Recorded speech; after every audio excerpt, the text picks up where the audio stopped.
এই দেশটার দেশ নাই, সব ধ্বংস হয়ে গেছে। এই আপনাদের গাজীপুরে বস্তুনিষ্ঠ সংবাদ পরিবেশন করার কারণে ইট দিয়ে মাথাকে থেতলিয়ে দিয়েছে। এটা কি সম্ভব? এটা কি রাজনীতি? হ্যাঁ, আশ্চর্য বিষয়। একজন ব্যক্তি চাঁদার বিরুদ্ধে রিপোর্ট করার কারণে তাকে নৃশংসভাবে যে হত্যা করা হয়েছে, আপনারা সবাই দেখেছেন আপনাদের গাজীপুরের ঘটনা। ইসলামী আন্দোলন কর্তৃক আয়োজিত আজকে ইউনিট প্রতিনিধি সম্মেলনের সম্মানিত সভাপতি সিরেতাজ শ্রদ্ধাভাজন ওলামায়ে কেরাম, সর্বস্তরের ইসলাম প্রিয় দেশপ্রেমী ভাইয়ের আমার, সামনে আমরা একটা ভোট যুদ্ধ অবতীর্ণ হতে যাচ্ছি। এটা ভোট যুদ্ধ। যুদ্ধটা হবে কাদের সাথে? যারা গণতন্ত্র প্রতিষ্ঠিত করতে চায়, যারা সেকুলারিজম প্রতিষ্ঠিত করতে চায়, যারা কমিউনিজম প্রতিষ্ঠিত করতে চায়, তাদের মোকাবেলা যারা ইসলামকে প্রতিষ্ঠিত করতে চায়, তাদের সাথে যুদ্ধ শুরু হয়ে যাবে। কথা ঠিক না? এই যুদ্ধে আমরা অংশগ্রহণ করব। একজন যোদ্ধার কাজটা কি? একজন যোদ্ধার কাজ হলো সর্বোচ্চ চেষ্টার ভিত্তিতে বিজয় অর্জন করা। একজন যোদ্ধার এর বাহিরে দ্বিতীয় কোনো টার্গেট থাকতে পারে না। আমাদেরকে টার্গেট নিতে হবে তারেক বিন জিয়াদ রহমতুল্লাহ আলাইহির মতো। তারেক বিন জিয়াদ রহমতুল্লাহ আলাইহি স্পেনে যাওয়ার পরে, তারেক বিন জিয়াদ ওই পাহাড়ের কিনারায় যাওয়ার পরে তিনি বলেছিলেন, এই আমি সমস্ত নৌকাগুলিকে জ্বালিয়ে দিয়েছি, এখন আর পাড়ি দেওয়ার কোনো মাধ্যম নাই, সব নৌকা শেষ। এখন তোমাদের সামনে পথ দুইটা, হয়তো নদীর মধ্যে ঝাঁপ দিয়ে কাপুরুষের মতো মারা যাবে, অথবা বীরের মতো যুদ্ধ করে বিজয় অর্জন করবে। এর বাহিরে দ্বিতীয় কোনো পথ নেই। হয়তো নদীর মধ্যে ঝাঁপ দাও অথবা লড়তে থাকো, পথ দুইটা, এর বাহিরে কোনো পথ নেই। মুজাহিদরা কাপুরুষের মতো নদীর মধ্যে ঝাঁপ দেন নেই, তারা বীরের মতো লড়াই করে স্পেনকে দখল করেছিলেন, স্পেনকে বিজয় করেছিলেন। আপনারা জানেন মোহাম্মদ বিন কাসিম রহমতুল্লাহ আলাইহি মাত্র 5000 সৈন্য নিয়ে রাজা দাহিরের 1,00,000 সৈন্যের বিরুদ্ধে বিজয় অর্জন করেছিলেন। 1,00,000 সৈন্যের বিরুদ্ধে। আপনারা জানেন বদরের ময়দানে মুসলমানের সংখ্যা ছিল মাত্র 313 জন, কাফেরদের সংখ্যা ছিল অনেক, কিন্তু মুসলমানরা বিজয় অর্জন করেছে। প্রত্যেকটা যুদ্ধে কাফেরদের সংখ্যা ছিল বেশি, মুসলমানদের সংখ্যা ছিল প্রায় অধিকাংশ যুদ্ধে এই একই অবস্থা ছিল, কিন্তু মুসলমানরা বিজয় অর্জন করেছে। আমি বিশ্বাস করি এখানে যারা আসছেন প্রত্যেকের মনের মধ্যে যদি বিজয়ের শপথ থাকে, আমরা ইনশাল্লাহ বিজয় অর্জন করবই করব। এই দৃঢ় প্রত্যয় যদি গ্রহণ করতে পারি, অবশ্যই অবশ্যই ইনশাআল্লাহ আমরা বিজয় অর্জন করব, কোনো সন্দেহ নেই। এই ভোট যুদ্ধে বিজয় করার জন্য আমাদেরকে দুইটা জিনিস ব্যয় করতে হবে। এক হলো শ্রম, অর্থ। ঠিক না ভাই? অর্থ এবং সময় ব্যয় করতে হবে। আপনি কি ভেবেছেন নির্বাচনের যুদ্ধে অংশগ্রহণ করার আগেও আপনার সংগঠনের যেই সময় ব্যয় করতেন, আজও কি শুধু একই পরিমাণের সময় ব্যয় করবেন? না। আমার পরীক্ষা সামনে, বিগত দিনে যেই পরিমাণ পড়াশোনা করেছি, পড়াশোনা বাড়বে না কমবে? যেহেতু সামনে পরীক্ষা, এখন আমাদের পরীক্ষা আসছে, আমরা পরীক্ষা দেব। এখনও যদি সেই আগের মতোই সময় দেন, আগের মতোই অর্থ দেন, হবে না। কি করতে হবে? আমাদের সময়কে বাড়াতে হবে। আগে এত ঘন্টা আমরা দোকানদারি করতাম, সেখান থেকে সময় কমাতে হবে। আগে এত ঘন্টা সময় ব্যবসা করতাম, সেখান থেকে সময়কে কমাতে হবে। সময়টাকে কোথায় লাগাবো? আড্ডার মধ্যে না, এই যুদ্ধের ময়দানে লাগাতে হবে। আপনি কেন বুঝেন না? কেন বুঝতে চান না? এটা এমন একটা যুদ্ধ, যে যুদ্ধের মধ্যে যদি আমরা বিজয় অর্জন করতে পারি, তাহলে ইসলাম বিজয় অর্জন করবে, মানবতা বিজয় অর্জন করবে, দেশ বিজয় অর্জন করবে। ইসলামী আন্দোলন কি চায়? ইসলামী আন্দোলন চায় ইসলামী হুকুমাতের ভিত্তিতে একটা কল্যাণ রাষ্ট্র কায়েম করতে চায়, যেখানে সাম্যতা থাকবে, মানবিক মর্যাদা প্রতিষ্ঠিত হবে, ইনসাফ ভিত্তিক ন্যায় বিচার প্রতিষ্ঠিত হবে। এইটাই তো চাই। সাম্য, আমরা সবাই সমান, আমরা সবাই আশরাফুল মাখলুকাত। ঋষি, কামার, চামার, শ্রমিক, মজদুর, যে হোক না কেন, সে নাপিত হোক না কেন, সে একজন মেতর হোক না কেন, সে একজন মানুষ, আশরাফুল মাখলুকাত। তাকে মর্যাদা দিতে হবে। আজকে আমরা কি করি? আজকে আমরা কুকুর নিয়ে ছবি তুলতে নিজেকে স্বাচ্ছন্দ্যবোধ মনে করি। আজকে বিড়ালকে কোলে নিয়ে আমি ছবি তুলতে আনন্দবোধ মনে করি। অথচ আমি কি পারবো একটা মেতরের কাঁধে হাত দিয়ে ছবি তুলতে? ঋষির পারি না। একটা চামারের কাঁধে হাত দিয়ে আমি ছবি তুলতে লজ্জা পাই।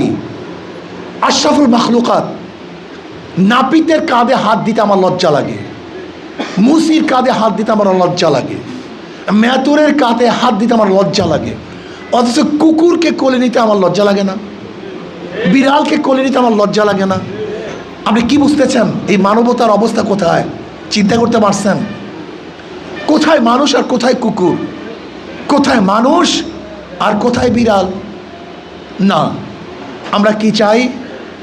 এই প্রত্যেকটা মানুষের মর্যাদা দিতে চাই, সে যেই হোক না কেন। আজকে বাংলাদেশের স্বাধীনতার বয়স 54 বছর। আজকে হাজারো মানুষ খোলা আকাশের নিচে থাকবে, এটা মেনে নেওয়া যায় না। আজকেও বাংলাদেশের মানুষ বস্ত্রহীন থাকবে, এটা সহ্য করা যায় না। আজকেও বাংলাদেশে ক্ষুধার তাড়নায় তার মা তার বাচ্চাকে বিক্রি করে দিবে, এটা মেনে নেওয়া যায় না। আজকেও ক্ষুধার তাড়নায় সংসার চালাতে না পারার কারণে পরিবারের সবাই আত্মহত্যা করছে বাংলাদেশে, এটা কোনো অবস্থাতেই মেনে নেওয়া যায় না। আজকে বস্ত্রহীন কেন মানুষ থাকবে? আজকে কেন গৃহহীন মানুষ থাকবে? আজকে কেন চিকিৎসার অভাবে মানুষ ধুকে ধুকে মরবে? আজকে কেন হাজারো গরিবের সন্তানেরা তারা উচ্চশিক্ষায় শিক্ষিত হতে পারবে না অর্থের অভাবে? রাষ্ট্র কি জিনিস আমরা রাষ্ট্র সম্পর্কে অনেকেই জানি না। আমাদের সমস্যা এখানে, আমরা রাষ্ট্র মনে করি দখলদারি করা, রাষ্ট্র মনে করি অন্যায় করে ঘোরার সুযোগ করে দেয়া, এটার নাম রাজনীতি মনে করি। এটা সম্পূর্ণ ভুল। আমরা রাজনীতি কি মনে করি? দখলবাজি করা। আমি রাজনীতি কি মনে করি? চাঁদাবাজি করা, টেন্ডারবাজি করা। আমি ধর্ষণ করে উপেন ঘুরবো, আমার বিচার হবে না, এর নাম রাজনীতি না। রাজনীতি শব্দের অর্থ রাজার নীতি অথবা নীতির রাজা। যেরকম রাষ্ট্রের বড় পদকে রাজপদ বলা হয়, হাঁসের মধ্যে বড় হাঁসকে রাজহাঁস বলা হয়, নীতির মধ্যে শ্রেষ্ঠ নীতিকে রাজনীতি বলা হয়। রাজনীতি করবে কারা? গুন্ডারা। এখানে তাদের কাজটা কি? ধর্ষকেরা, এখানে তাদের কাজটা কি? জালেমেরা, চোরেরা, খুনিরা, এখানে তাদের কোনো কাজই নেই। রাজনীতি কোনো আদর্শবান ব্যক্তিরা, নীতিবান ব্যক্তিরা, চরিত্রবান ব্যক্তিরা, যারা তারা আল্লাহর ভয় আছে, তারা রাজনীতি করবে। অথচ আজকে আমরা কি করতেছি? যত গুন্ডা পান্ডা বদমাস। এমনকি এই অবস্থা দাঁড়িয়েছে, আমরা যখন প্রথম রাজনীতি আসছি তখন মানুষ বলতো রাস্তাঘাটে, হুজুর আপনারা এই কাজে আসছেন কেন? তার মানে এই কাজটা এত পচা, এত গান্দা, এত নিকৃষ্ট, এখানে কোনো ভালো মানুষ আসতে পারে এটা মানুষের সেন্সের মধ্যে ছিল না, এটা ধারণার মধ্যে ছিল না। আমি তখন কি বলেছি? ভাই দেখেন, ঘরের মালিক যদি ঘরে না থাকে সেখানে সাপ বিচ্ছু বাসা বাঁধবি। জমির মালিক যদি জমিনে না যায় সেখানে আগাছা হবে, জঙ্গল হবে। কি কথা ঠিক না? এখন যদি আপনার জমিনের মধ্যে জঙ্গল হয়, তা মালিকের কাজটা কি? জঙ্গলকে সাফ করা। যদি ঘরের মধ্যে মালিক না যায় সেখানে হিংস্র প্রাণী বাসা বাঁধবি। ঠিক আমি মনে করি আজকে ভালো মানুষগুলি রাজনীতিতে অংশগ্রহণ না করার কারণে এখানে চোরেরা আসছে, ডাকাতরা আসছে, খুনিরা আসছে, বদমাশরা আসছে, মাদক ব্যবসায়ীরা এখানে চলে আসছে, জালেমরা এখানে চলে আসছে, নিকৃষ্ট মানুষগুলি এই মাঠটাকে দখল করে ফেলছে। এখন কি করতে হবে? ভালো মানুষগুলি সেখানে যেতে হবে। ঘরের মালিক যদি ঘরের মধ্যে যায় আস্তে আস্তে সাপ পালিয়ে যাবে। যদি জমিনের মালিক জমিনে যায় সেখানে জঙ্গল বাঁধ দিয়ে জঙ্গল সাফ করে সেখানে ফসল ফলানো শুরু হবে। আমি বিশ্বাস করি আজকে যদি রাজনীতি ময়দানে ভালো চরিত্রবান আদর্শবান লোকগুলি এখানে চলে আসে তাহলে গুন্ডারা থাকতে পারবে না ইনশাআল্লাহ। এই বদমাশরা পালাতে বাধ্য হবে ইনশাআল্লাহ। লিখে রাখেন, আসুন না আমরা সবাই মিলেমিশে এই দেশটাকে গড়ার চেষ্টা করি। এই দেশটার দেশ নাই, সব ধ্বংস হয়ে গেছে। এই আপনাদের গাজীপুরে বস্ত্রনিষ্ঠ সংবাদ পরিবেশন করার কারণে ইট দিয়ে মাথাকে থেতলিয়ে দিয়েছে। এটা কি সম্ভব? এটা কি রাজনীতি? হ্যাঁ, আশ্চর্য বিষয়। একজন ব্যক্তি চাঁদার বিরুদ্ধে রিপোর্ট করার কারণে তাকে নৃশংসভাবে যে হত্যা করা হয়েছে আপনারা সবাই দেখেছেন। আপনাদের গাজীপুরের ঘটনা সবচেয়ে বেশি খুন হয়েছে গাজীপুর জেলায়। 24-এর পরে সবচেয়ে বেশি খুন হয়েছে গাজীপুর জেলায়। এটা কেন হবে? এটা কিসের রাজনীতি? রাজনীতি মানুষের শান্তির জন্য। স্টেট কেন সৃষ্টি হয়েছে? স্টেট কেন সৃষ্টি হয়েছে? স্টেটের কারণটা কি? আমরা কেন এখানে ভাষা সৃষ্টি করেছিলাম? কেন প্রাইম মিনিস্টার সৃষ্টি করেছিলাম? আমরা এখানে সেপারেশন অফ পাওয়ারকে পাওয়ারকে আমরা কেন বিন্যস্ত করেছিলাম? এর কারণটা কি? মানুষকে শান্তি দেওয়ার জন্য, মুক্তি দেওয়ার জন্য। কিন্তু আমরা রাজনীতি করি, রাজনীতি করার কারণে আজকে হাজারো নিষ্পাপ মানুষগুলি জেলে ধুকে ধুকে মরতেছে। এই রাজনীতির কারণে হাজারো নির্দোষ মানুষগুলি ফাঁসির কাস্টে ঝুলছে। এই রাজনীতি করার কারণে হাজারো নিরহ মানুষগুলি দেশ ছাড়া হয়েছে। এর নাম তো রাজনীতি না। রাজনীতি হয়েছিল মানুষকে শান্তি দেওয়ার জন্য, মুক্তি দেওয়ার জন্য, তাদের পাশে দাঁড়াবার জন্য। আপনি কি জানেন স্টেটের কাজটা কি? ধরেন এই বিল্ডিংটা একজন সাধারণ মানুষের, নিরহ মানুষের। এই গাজীপুরের গুন্ডারা এই বিল্ডিংটা দখল করে ফেলেছে। এখন এই নিরহ মানুষ কি তার মোকাবেলা করতে পারবে? এখন কি করবে? রাষ্ট্র কি বলতেছে? রাষ্ট্র বলতেছে তোমার কোনো টেনশন নাই, তুমি নিরহ, তুমি দুর্বল, তোমার পাশে আমি আছি। এর নাম রাষ্ট্র। ওই দুর্বল মানুষের পাশে দাঁড়িয়ে দুর্বল মানুষকে এই বিল্ডিংটা গুন্ডাদের থেকে হস্তান্তর করার নামই রাষ্ট্র। রাষ্ট্রের কাজটা কি? রাষ্ট্রের কাজটা হলো এই, তুমি ক্ষুধার্ত, তুমি কামাই করতে পারো না, রাষ্ট্র কি বলে? আমি তোমার পাশে আছি, তোমার ক্ষুধার দায় দায়িত্ব আমার, তুমি ক্ষুধাহীন থাকবা না, ক্ষুধার্ত থাকবা না, তুমি পেট পুড়ে কীভাবে খেতে পারো সে দায়িত্ব আমার। এর নাম রাষ্ট্র। রাষ্ট্র কি জানেন? তুমি বস্ত্রহীন, কাপড় ক্রয় করার পয়সা তোমার কাছে নেই, রাষ্ট্র কি বলবে জানেন? আমি রাষ্ট্র, আমি তোমার পরিধানের ব্যবস্থা করতেছি, তোমার কোনো টেনশন নেই। রাষ্ট্র কি জিনিস? তুমি গৃহহীন, তুমি খোলা আকাশের নিচে ঘুমাচ্ছ, তোমার বাড়ি তোলার কোনো পয়সা নেই, রাষ্ট্র কি বলবে জানেন? তোমার কোনো টেনশন না, আমি তোমার পাশে আছি, তোমাকে ঘরের ব্যবস্থা আমি করবো। এর নাম রাষ্ট্র। রাষ্ট্র কি জিনিস? তুমি চিকিৎসায় ধুকে ধুকে মরছো, রাষ্ট্র কি বলবে জানেন? তোমার কোনো টেনশন নাই, তোমার কাছে অর্থ নেই চিকিৎসা করার, আমি রাষ্ট্র, তোমার চিকিৎসার ব্যবস্থা আমি করব। এর নাম রাষ্ট্র। রাষ্ট্র কি জিনিস? তুমি গরিবের সন্তান, অনেক মেধাবী, উচ্চশিক্ষা শিক্ষিত, আর পয়সা তোমার কাছে নেই, রাষ্ট্র কি বলবে? আমি তোমার পাশে আছি, তোমার মেধাকে কাজে লাগাবার দায়িত্ব আমি নিয়েছি, আমি তোমাকে উচ্চশিক্ষা শিক্ষিত করব। এর নাম রাষ্ট্র। রাষ্ট্র কি জিনিস জানেন? আপনি একটা মিথ্যা মামলায় পড়ে গেছেন, উকিলের পয়সা দেওয়ার মতো পয়সা আপনার কাছে নেই, রাষ্ট্র কি বলছে? আমি তোমার পাশে আছি, তোমাকে খালাস করার দায়িত্ব আমার। এর নাম রাষ্ট্র। রাষ্ট্র কি বলে জানেন? তুমি হাঁটতেছো, রাস্তা ভাঙ্গা, চলতে পারো না, ওই রাস্তা মেরামতের দায়িত্ব আমার, আমি মেরামত করে দেব। রাষ্ট্র কি জিনিস? রাষ্ট্র হলে এই যে তুমি ঘুমাবে, আমার পুলিশ তোমার বাড়ির দরজা পাহারাদারি করবে, এর নাম রাষ্ট্র। জনগণ ঘুমাবে, আরাম করবে, রাষ্ট্র পাহারাদারি করবে, এর নাম রাষ্ট্র। অথচ রাষ্ট্র বলতে আমরা কী মনে করি? জুলুম, অত্যাচার, অবিচার, খুন, খারামি, এটা রাষ্ট্রের সংজ্ঞার মধ্যে পড়ে না। আমরা রাষ্ট্র সম্পর্কে জানিই না। আমাদের মূল সমস্যা এই বড় সমস্যার কারণে সব জনগণ, এই বড় সমস্যার কারণে সব জনগণ তা আবার কিভাবে?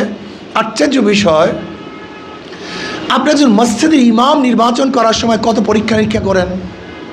এই ব্যক্তি কেমন, এই নামাজ পড়ার যোগ্যতা রাখি কি রাখে না, তার বাড়ির অবস্থা কি, ঘরের অবস্থা কি, ব্যক্তিগত আমল কি। আপনি এত ইন্টারভিউ নেন একজন ইমামকে নির্ধারণ করার জন্য। ইমাম শব্দের অর্থ নেতা। মসজিদের ইমাম নেতাকে নির্বাচন করার জন্য আপনি এত পরীক্ষা নিরীক্ষা করেছেন।